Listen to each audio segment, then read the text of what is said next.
The biggest thing I think everyone struggles with is not necessarily the change, but the adaptation to the change. And the reason why is because it's something new that we're gonna have to adjust to. And that can be pretty hard. Let me give you guys an example. I remember back centuries ago, I was the man with the plan. I had my own place. I had honey sliding in and out of my place, and even more importantly, I had my own job. The only thing I had to worry about was numero uno until I got that phone call that TheCaliEffect was going to have his first child. Now, for the mothers and fathers out there that play Yu-Gi-Oh, you guys should know that is a complete life change. You are no longer the only person in your life. You have, or another human being is depending on you to be successful or to provide for them. And for the people that are planning to be mothers and fathers or mothers and fathers to be, get as much sleep as you can, because that is a drastic change.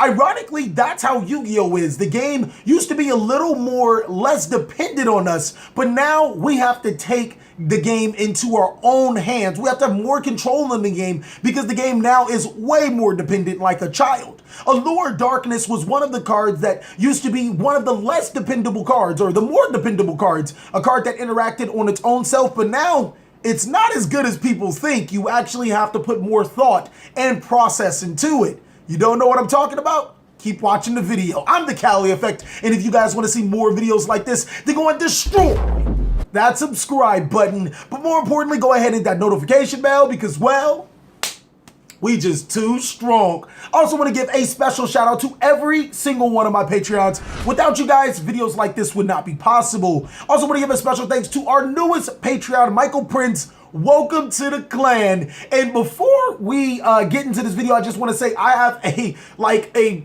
giant, huge list of new patrons. Don't worry, guys. I want to get to you guys individually, and you will get your shout out soon.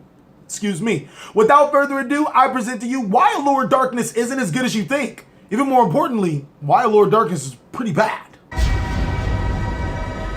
Okay, so before we start talking about the flaws of Allure of Darkness, I think it's actually better to start talking about the card itself and a little bit of its history. Allure of Darkness is a card that debuted in the Phantom Darkness set almost 10 years ago. It debuted as an ultimate rare for what I believe is $60 and also an ultra rare, which was $45. Ironically, if you bought the Allure of Darknesses at ultimate rare for $60 each, you actually made money because they're about 100 now, so that's kind of crazy. Allure of Darkness's effect reads, draw 2 cards, then banish 1 dark monster from your hand.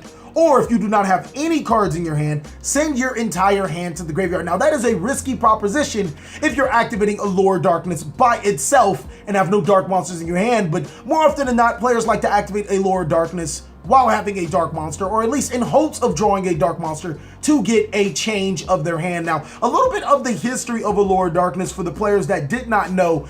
People think that Teleport Dark Arm was the best time Allure of Darkness was ever played, and that's actually not true. There was a deck before Teleport Dark Arm that did abuse Allure of Darkness to a T. Return Dark Arm is probably one of the most successful decks to use Allure of Darkness to its fullest potential. Why? Because back in those days, Surge cards weren't really that prevalent, so you had to rely on draw power to get into you want. Return Dark Arm did that really well, being able to use cards like Allure of Darkness and Trade-In to dig deeper into your deck, but even more importantly, focusing on Allure of Darkness, it banished monsters like Dark Lord Zerato, which then could be later returned from a different dimension or dimension fusion back to your side of the field, using its effect to destroy your opponent's entire board. Combine that with summoning Dark Arm Dragons and Dark Magician and Chaos through dimension fusions, you had some pretty powerful OTK potential with this deck. The deck was later hit by the Forbidden List, and that's how Teleport Dark Arm was born. Now, Teleport Dark Arm did put Allure of Darkness to the back seat, not only because it was semi-limited, but even more importantly because it didn't need to banish dark monsters. Allure of Darkness was just a means to an end, being able to banish your excess dark monsters to get to your Destiny Hero engine, allowing you to discard cards like Destiny Hero Malicious through Destiny Draw to get monsters in your graveyard to fuel Dark Arm Dragon, but as well to make synchro plays to summon Stardust Dragon and Colossal Fighter. Now, I know I'm old when I start talking about how Stardust Dragon and Colossal Fighter are powerful cards. Teleport Dark Arm would then later on get to be hit, and the last most successful deck to use Allure of Darkness was Black Wings. Now, Black Wings were really powerful in their own right because they had an amazing card called Black Whirlwind. Every time a Black Wing monster was summoned, they get to search one with the lower attack from their deck. Now, Black Whirlwind wasn't searchable at that time, so how did they get into it? Well, guess what? Draw power was the best. Using cards like Allure of Darkness to dig deeper into the deck to get that Black Whirlwind that they needed allowed them to set up for a very huge game and push for loads of amount of damage, all because of Allure of Darkness. We're not going to deny that Allure of Darkness was a very powerful card back in its past, but times have changed, and I'm going to be showing you guys why in the later portion of this video. Actually, let's start with it right now. We're done with all the history. Now, if you guys have been tracking the most dominant decks to use Allure of Darkness, you guys have caught on to one thing, hopefully. Allure of Darkness hasn't been in a dominant deck for 8 years. YuGiOh has definitely changed. Allure of Darkness, not so much. Decks have become a lot less cookie cutter. Cards like Monster Reborn and Mystical Space Typhoon have been seeing a huge decline in the past 8 years, almost being non-existent in some decks. Hell, Monster Reborn was forbidden at one point in time, and now that it's off the list, not every single deck plays it like how decks used to play it. Another thing is that people have been dropping cookie cutter cards in favor of strategies, of archetypes, mainly because those archetypes typically reward you a lot for playing a certain strategy, and they have become a good viable engine. Allure of Darkness doesn't seem to mesh well with those archetypes, and that brings us to our second point. Allure of Darkness doesn't bring any advantage. Now, I'm not gonna lie.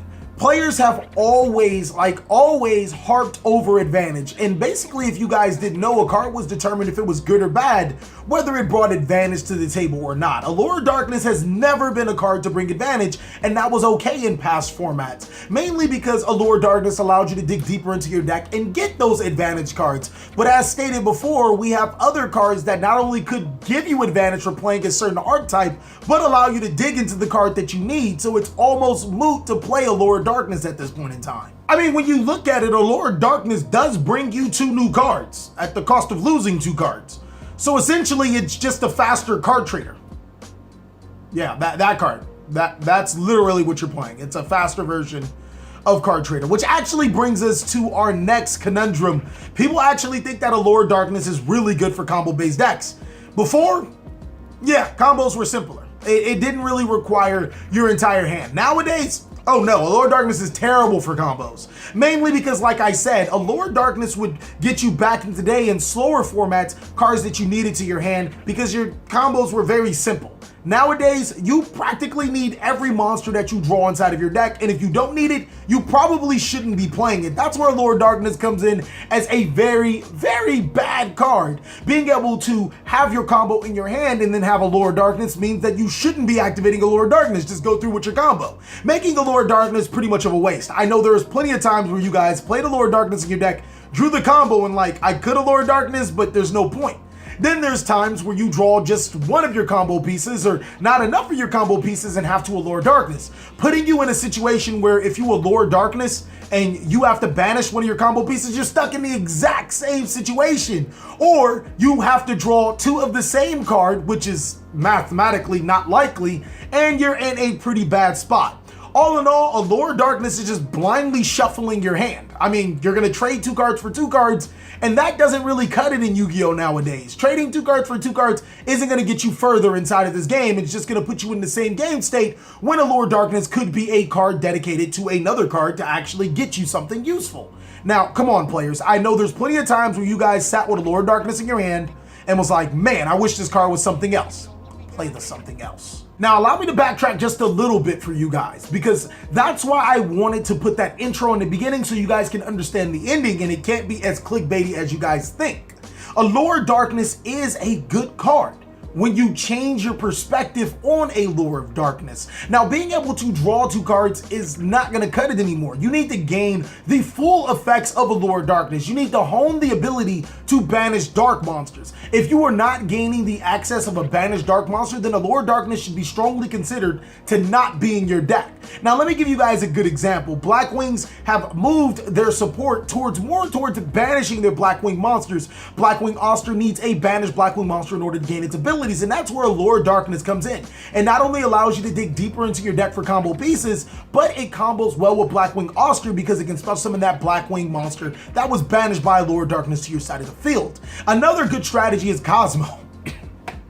My apologies, ladies and gentlemen. Another good strategy is Cosmo, with the ability to banish cards like Cosmo Dark Destroyer and then follow up with Cosmo Town to add that Dark Destroyer. Allure of Darkness becomes essentially a +1 instead of a shuffle to your hand and then, you know, basically do nothing. I think when you guys take Allure of Darkness to that perspective, it becomes a lot better of a card than just putting it in any dark deck and hoping to draw your combo pieces by banishing your combo pieces or already having your combo pieces and having a dead Allure of Darkness. Thank you guys so much for watching another segment of the TheCaliEffect. I want to know what you guys think about Allure of Darkness, and have I changed your perspective? If I have not, go ahead and post down below in the comment section, why do you think Allure of Darkness is so good? And more importantly, why do you think Allure of Darkness is better than Pot of Desires when it isn't?